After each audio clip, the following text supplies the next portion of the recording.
What up, my people? I was gonna make a quick video here. It's just another subject that I felt like covering. It's in the whole list of things that I wanted to kind of share with you guys. It's a few things that I've researched over the past couple years. And this one here is gonna be about the Holy Grail bloodline. If you're not familiar with that, it is supposedly, it goes all the way back to that Jesus Christ and Mary Magdalene were married, and that they possibly may have bared children or offspring, whatever, and that their sacred bloodline has been scattered to all corners of our existence. I'm not going to say planet or globe. I'm trying to rearrange how I say things now.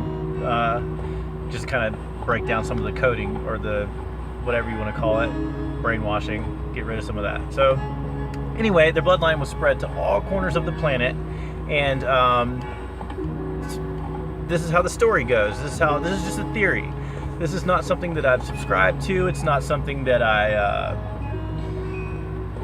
live by. It's not something that I go and really try to push on other people. These are just theories that I've heard that I found highly interesting. So pretty much, one of the theories is that Jesus and Mary had a child, and that, let me back up on this. Actually, that before they had a child and before the crucifixion, some people believe that Mary Magdalene, because see, the modern organized church really looks at Mary Magdalene in a very shady, dark light, okay? That's one thing that I just think is kind of strange and interesting right off the bat. So this theory basically just turns what they're saying and spins it on its head.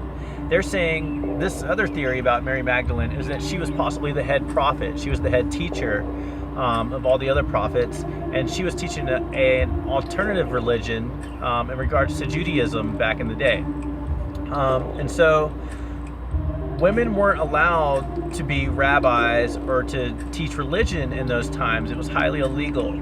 But they also were not allowed to crucify a woman in those times as well. So the story goes, or the theory goes, that Jesus took the blame. He was the scapegoat, okay? And so they made Jesus the main teacher of this alternative religion. I think it's highly interesting. I mean, I think it's just a really cool theory.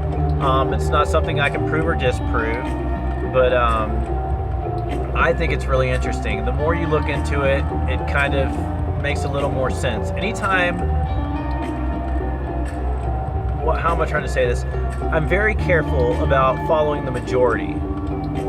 Whenever there's a huge, large, massive following of a certain opinion, I try to research that a little bit.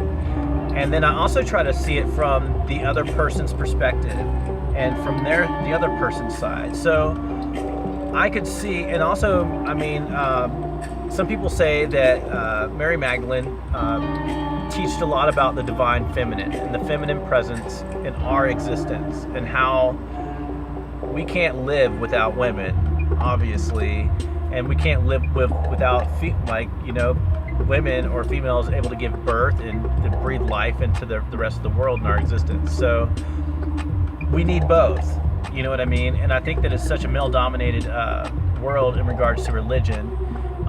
So I think that was really interesting. And they talked about how Mary Magdalene talked about the 13 cycles of the moon, and just how the moon just affected people, and it was very sacred. So I can see that kind of making sense. So I don't know. Some people believe that's where the Rh negative bloodline has come from. I don't know. Like, obviously, just like the rest of science and the rest of the world, nobody truly knows, and it's a mystery. But I think if we try to look at this life, look at our existence from every possible angle, we will begin to get little small bits and pieces of the story. And it'll start to kind of make sense. So I don't know, I just thought that was really interesting. And I think I believe, okay, and the other story is that Mary Magdalene, after Jesus was crucified, showed up on the shores of Spain in a canoe with no oars and was pregnant. And supposedly this was Jesus Christ's child, and people knew about this, and it was kind of on a hush-hush, but this bloodline has been kind of preserved for a very long time. So I don't know. I don't know if that's where the Rh negative bloodline has come from. It just can be a mutation in nature. I have no idea. One thing I do understand about the Rh negative bloodline is you will not find it anywhere else on this planet in any other species. That's why they say it's foreign to this planet and it's alien. So I just think it's really interesting. I think it's really special, especially, I mean, I think all the Rh negative groups are amazing. They're super cool. The one interesting about the O negative bloodline group is that the blood can be donated to anybody. It can be donated to elderly. It can be donated to infants of any blood type, and it will actually heal them. But if they were to receive a transfusion from any other blood type besides their own, it'll kill them. They'll have an allergic reaction to it. So I think that's really interesting. I just think it's, you can call it nature, you can call it God, you can call it creator, you can call it the source, call it whatever you like. It has an absolute plan, and it has an absolute science behind it, that we are just beginning to slowly peel back the layers of the onion in that regard. So I don't know. That's just a little quick video here about the Holy Grail bloodline, and you can look into possibly Jesus Christ and Mary Magdalene being married.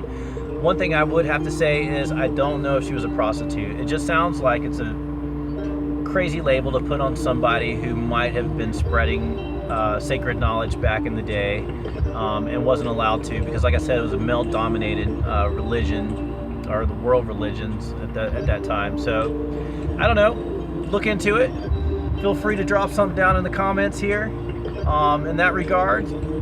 Let me know how you feel about it, what your take is on the theory. Either way, like I said, I was raised in the Christian home. I was taught the basic Christian ideology of that Jesus was crucified, that he was resurrected, and that he was the main person. So like I'm saying, I'm not just disrespecting anybody's religion or Christianity. All I'm saying is I think it's interesting. It's a very interesting theory, and it deserves a little bit of looking into. So hope you guys are doing well. Take care of yourselves.